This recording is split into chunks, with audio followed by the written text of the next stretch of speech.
Happy New Year and welcome back to Danielle O'Terry's Italy. I'm starting 2026 in Venice, one of the classics, because I've been working on the upcoming destination deep dive for Venice, and I've realized just how terrible the bulk of information out there is about Venice. It's shockingly bad. And shocking because Venice is so famous and so visited, and so there should be an abundance of resources out there. But to say that most of them are shallow feels like I'm trying to make a bad pun about a city built on water. So, in advance of the destination deep dive, which premieres for paid subscribers on January 22nd, go to danielleoterry.com if you want to become a paid subscriber. I would like to dedicate an episode to Venice to explain what makes it so special and also to turn you onto some good resources, in particular, the newsletter written by Gillian Longworth McGuire, who you'll meet in just a little bit. So Venice doesn't just struggle with over-tourism. It struggles specifically with hit-and-run tourism, the kind of visit that lasts only a few hours and focuses on the same 3 or 4 sites. And this is the reason why so much of the travel advice out there about Venice is pretty bad. It's dash to San Marco, splurge on a gondola ride, about 80 to 100 euros, snap a photo on the Rialto Bridge, and move on. Every year, Venice sees about 20 to 30 million visitors, and that's when you include both overnight guests and day trippers. But only about 5 to 6 million of them stay the night. The vast majority, 70 to 80%, come just for the day and spend less than 24 hours in the city. On peak days, as many as 80,000 people can be in the historic center at once, a number that far exceeds the roughly 50,000 residents who still live there. You may have read stories about how cruise ships are destroying Venice, and that criticism was very serious before, finally, in 2021, there was a law that banned large ships meaning over 25,000 gross tons, from sailing through the Giudecca Canal and the San Marco Basin. And that effectively now keeps them out of the historic heart of the lagoon. The wakes of these behemoth ships would stir up the lagoon's soft sediment, which is the underpinning of the entire city, and were contributing to erosion. In 2019 alone, those ships brought 1.6 million passengers, thousands of extra day trippers dumped into the city on the busiest days. Now, since 2024, Venice has added a €5 day tripper fee on the busiest days of the year. And this is targeting visitors who do not stay overnight, and it's part of a broader attempt to manage crowding in the historic center. Cruise traffic linked directly to Venice's port has dropped to around 500,000 passengers a year. That's less than half of the pre-pandemic levels, and so this new law that was passed in 2021 was actually very good. Those large vessels are being rerouted primarily to Ravenna and Trieste, and the passengers are instead bussed into Venice. So it still adds several thousand day trippers on certain days, but far fewer than pre-2021 or really pre-COVID, when at the peak there were tens of thousands arriving by ship alone. In other words, cruise ships remain part of Venice's tourism story, but they are now just one piece of the larger hit-and-run tourism scene. Okay, so that's the bad news. The good news is that you should absolutely go to Venice and stay for at least 3 days and longer if you can. Those day trippers are in the city from roughly 11 a.m. to 4 p.m., so if you plan well, you'll never even see them. And Venice is really not crowded in most places. Most people think Venice, Florence, Rome is the thing to do, but I instead recommend flying in and out of Milan and visiting Turin and Venice to experience a city that's at the foot of the Alps and then a city built on water. And if you've got enough time, there are lots of gorgeous lakes in between, but I will get to that in an upcoming episode. The thing about Venice is, it's hard to believe it's real. It's so beautiful, so surreal, and its existence is preposterous. Venice is not an ancient city like Rome or Naples. It was born at the end of the Roman Empire as a cluster of settlements on mosquito-infested mudflats in a lagoon. It was a refuge for people fleeing repeated invasions from the mainland, including the Huns and later the Lombards. It was impossible to farm there, and so it became a colony of traders. And the city itself was built from enormous logs felled in the forests of the mainland and across the Adriatic, including Istria, which is modern day Croatia. That's where Lydia Bastianic is from. And they were driven into the silt to form the foundation of the city. Wooden platforms were then built atop the piles, and the city of Venice built on top of that. So, Venice is an upside down forest planted in a lagoon.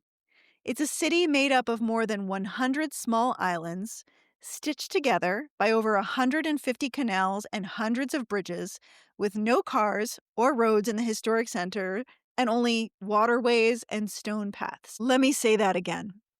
The palaces and churches of Venice stand on millions of wooden piles driven deep into lagoon mud, and because they are submerged without oxygen, this underwater forest has stayed intact, as strong as stone, and has supported the city for centuries. Like I said, preposterous.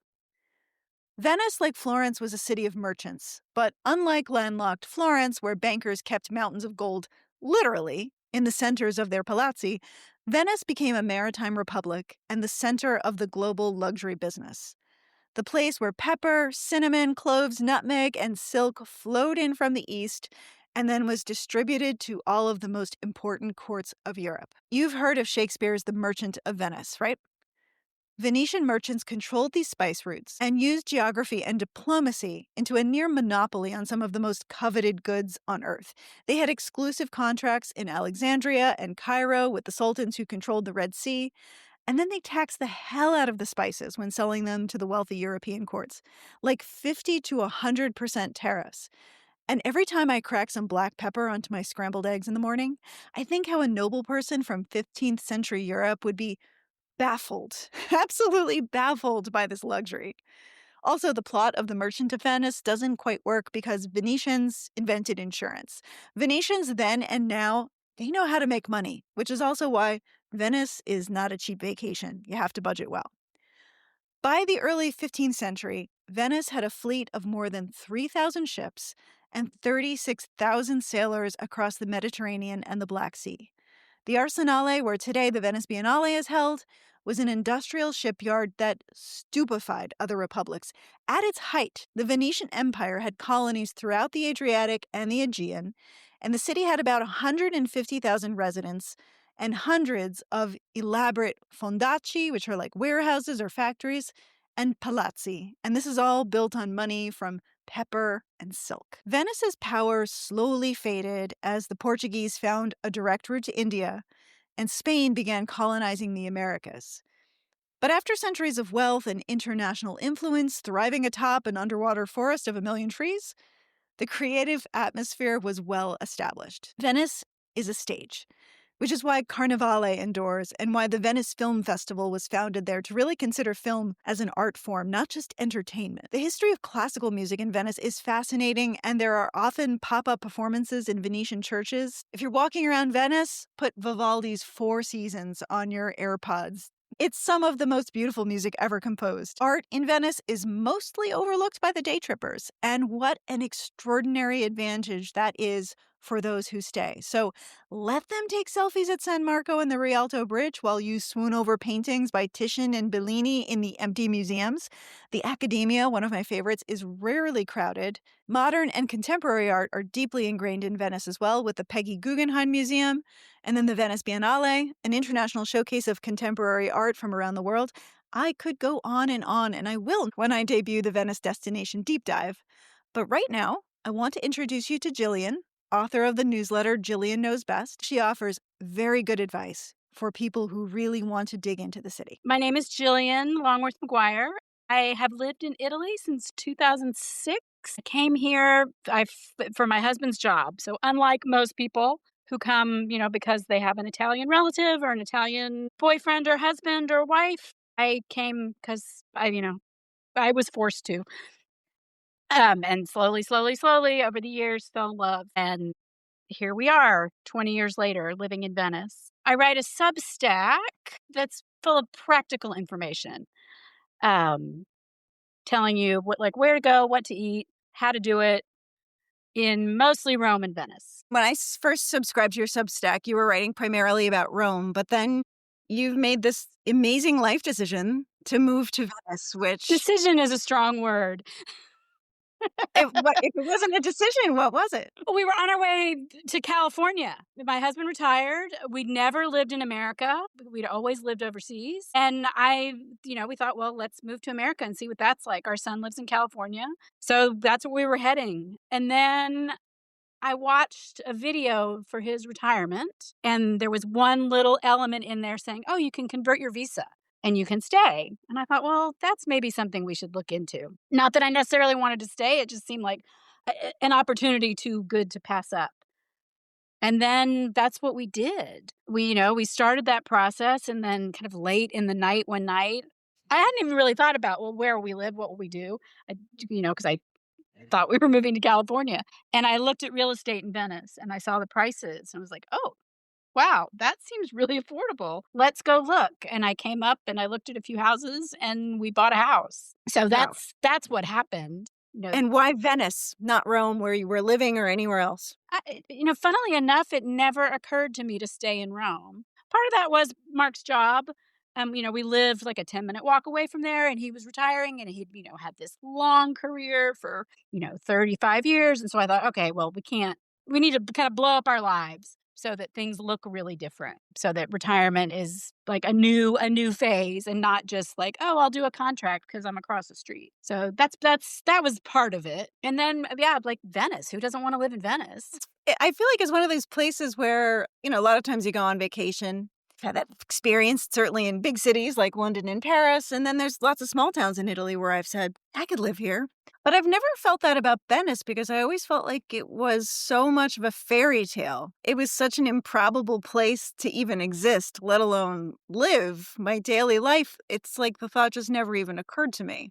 I would love to hear more about what it is like to live in a Oh, city well, that that's is. interesting because that, like, the real life part is what interested me. Oh, so tell me more about that. Everyone's dazzled by the palaces and the gondolas. And I'm like, yeah, but how does this work? Like people obviously have to live here. People work in these restaurants, people work in these museums, there are artists. So I just kind of, and it doesn't take much, right? You just have to pay attention a little bit. Like, oh wow, that's the garbage boat. Because again, like that's an improbable. How do you deal with getting rid of trash when you live on an island? That was And a you don't have question to that have was a interesting car. to me.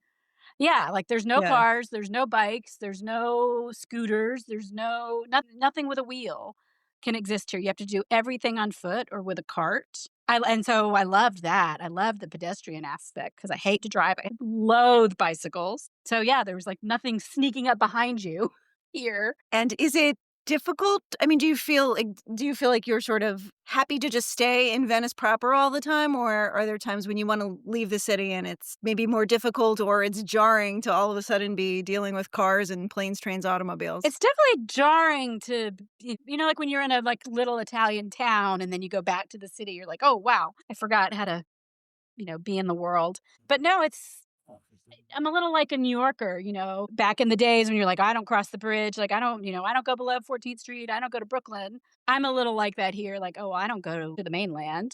Like, why would I do that? Right, right. And you're able to do everything that you want to do in terms of shopping and existing in your daily life within I would Venice? say that daily life is easier here than Rome because it's smaller. And we're in the north up here, so things are definitely more organized. Even after this is my third summer here, I've almost got to where I can be like, oh, okay, the boat is coming at, 3:17. I'm going to make that one. I still don't completely trust that public transportation is going to work when it says it's going to work. 20 years in Rome, nothing, Right, you just can't trust that anything's going to happen. right, right. But yeah, things just, boats work here for the most part. So what's it like coexisting with in a city that's has such an extraordinary amount of tourism? How is your life and the life of other Venetians calibrated toward the constant influx of people from outside the city? So, like Rome, in Rome, I lived across the street from the Colosseum. So, I was smack in the middle of it. Here in Venice, I'm actually quite on the edge.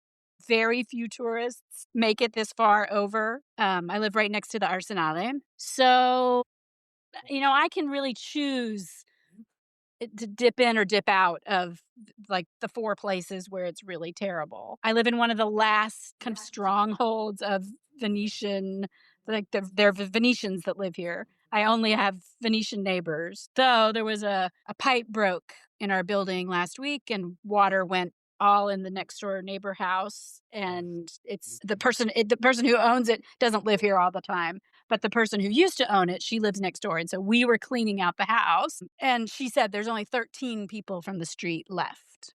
From there were probably a couple hundred at one point. Mhm. Oh. Okay. To feel like, when I say where I live, they're like, "Oh, that's the most Venetian." It's only 13 people. Wow, okay. Are there a lot of Airbnbs with visitors? Our particular street, not so much, but I mean, yes. So the places that are just consistently mobbed, Piazza San Marco, the Rialto Bridge. And then there's some connecting spots to get Mm. to those places. There's a couple little bottlenecks where, there just isn't another way to go to get in between near the train station. And then my neighborhood is busy a few times a year because we're next to in between the 2 Biennale sites. So, Right. obviously big Biennale weekends, it's quite busy. But my day-to-day life, I can not see tourists at all. They don't impact my day-to-day life very often. I can stay down here. I can go to Lido across the canal where there are cars, which is odd, but, there's big grocery stores and the beach, and we tend to go that direction than towards San Marco. So can you talk to me a little bit about the other places that you go to weave in and out of those places that if somebody wants to really ignore Google Maps altogether and wander, what are maybe some either like some of your favorite wanderings or if you have a particular place that they should wander to, I would love to know about them. So if you walk on either, along the Zattere, which is a big wide fondamenta, so like a big wide sidewalk next to water, that's a nice place to kind of there's, even when it's busy, it's very rarely crowded and you have this incredible view. You can look down towards Salute or you can, look out towards the mainland and then you look across to Giudecca. Giudecca is an amazing place to wander. Nobody goes over there, which I can't figure out why nobody goes over there. Do There's a little Bellini. One thing that's very different in Venice from Rome is you have to pay. You have to pay to go in most churches. Not all churches, but most churches. You can buy a card that lets you into most of them. That's the best strategy. Now that you've lived in Venice for 3 years and you've come from Rome, which is obviously has so much tourism, do you have like a wish for the world of tourism in Venice or for the future of Venice? Is there like some vision that you have for tourism that you, in an ideal world, would love to see realized? Yes, I say this over and over and over and over again. Slow down. People say, "Oh, we're going to spend a day in Venice," and then, and then. I'm like, no, like there's, just stay. First of all, stay in Venice. Don't think that you can. The other thing is, oh, we're going to stay on the mainland and come in. Don't do that. Stay here and stay longer. Yeah, I agree with that. I think Venice as a day trip is the worst It's idea. the I say, worst way to see it. yeah, it is. It's terrible because Venice is really, truly the ultimate vibe. And you've got to be there at night, and it's about the sound of the canal and the reflections and the spookiness and the beauty that just seems so unreal. And I feel like I have the memories I have of Venice are all very sensory. The first time I went when I was just 19, it was just so overwhelming. I felt like I was in a candy land. I went again when I was about 24, 25 for Carnevale, and it was just one of the best experiences I ever had. And I didn't go back for many years because I didn't want to ruin that memory. Mm. I went again. I didn't go again until 2021 when it was Oh, still wow. Oh, that was a good year to come. post-COVID and it was so quiet and I it had I was really experiencing it as an adult who actually had some money to spend versus when I was either Right, right. 24 and I had nothing to spend. It was I remember just making the decision, cookie or vaporetto. absolutely, and I was actually able to sit down and eat seafood and do a little bit of shopping, and I had an entirely different experience of Venice. But all of my memories of it are so deeply sensory, and that can't be accomplished in a day. Your sensory memory of a day trip will be just being annoyed and pushed around and hot, and maybe the canals are smelly. Yeah, and you're constantly looking at your watch, like, "I've gotta get from A to B to C to D," and that's just not the way to experience Venice. Everything is slower here. Like, time takes on such a different essence that I really like, now I have trouble when I go to Rome, I'm like, "Oh," like, I have to actually, make some logistical choices here. I can't just say, "Oh," I mean, "Oh, I can't get there." Right. Yeah, it's just different. So I have one very specific question for someone who is a Venice expert. Will very often, of course, want to do the Murano glass blowing tours. Mhm. I remember when I did one of those when I was 19, they haven't changed much. Where I got the immediate impression that the people doing those tours have done those tours a million times too many. They're very rote, and then it gets to be a little bit like a timeshare experience at the end, where you're ushered into a showroom to purchase. Now, is there They definitely can be like that. Yeah. How do Um you not have that experience and still get to experience glass in So Murano? one way is ask your hotel because your hotel will have a good relationship with a furnace usually, and will organize a nice experience for you. That's one thing, and then there's a if you're kind of on your own, there's a young group, a young collective called Wave, and they're people from all over. There's obviously some old Morenese masters, and then there's young people from all over the world who have come to learn the craft. And 2 or 3 years ago, 3 or 4 years ago, it's pretty recent, started getting kinda organized, and you can do a tour, you can do a lesson. They do have a gift shop, obviously, but there's none of that, like, kind of funneled in and you really feel like you absolutely have to buy something. Like it's a much more like this is the craft, this is the history of the craft, this is why it's on this island. It's a much more relaxed affair. That's a fantastic tip. Thank you for that. Yeah, I remember I was like, if that tour was not good in 1997, it's gotta be. And those guys, those guys are definitely still there. I have a lot of clients come, like, they're like, "Okay, I'm ready. I'm gonna buy a chandelier, I'm gonna buy a set of, glassware." Then that's a good way to go and do that at a place, where you can really be assured that what you're gonna get is something really beautiful. I wanna road test a bit of my own advice that I give to clients. Say, when choosing generally, I advise people to kinda think about their overall budget for a trip so that they can deploy their money smartly throughout the Mm. trip. Instead of trying to say, like, "I'm gonna spend the same amount of money each day on hotels or food." And Venice, I always say, is a place that's gonna suck up a larger part of your Gonna budget. cost a lot of money. Now, this is also what I say. I said, in Venice, what you pay for your hotel is what you get. If it's too affordable, it's probably going to be damp or Or dark. dark. Yes, exactly. So I say, in Rome, of course, there's a lot of, or even in Florence, there's a lot of variables around how central it is, if it's family run, if it's a Marriott. But in Venice, I say spend as much as you possibly can within your budget for a hotel in order to have the best experience possible. Do you agree with that? To a point, yes. Like you can get impersonal service at, some of these big fancy hotels, I would think. But yes, like really, the thing with Venice is you've got to do so much more research than you would. Venice is much more unforgiving, I think, than Mm. Rome or Florence. Right. Yeah, you don't have a lot of there's no plan B, there's not if I'll just take a taxi. Well, I guess you could just take a water taxi if something goes wrong, but it's But still a even much that, Venetians are merchants, right? They've been merchants for centuries. So, they know how to make money.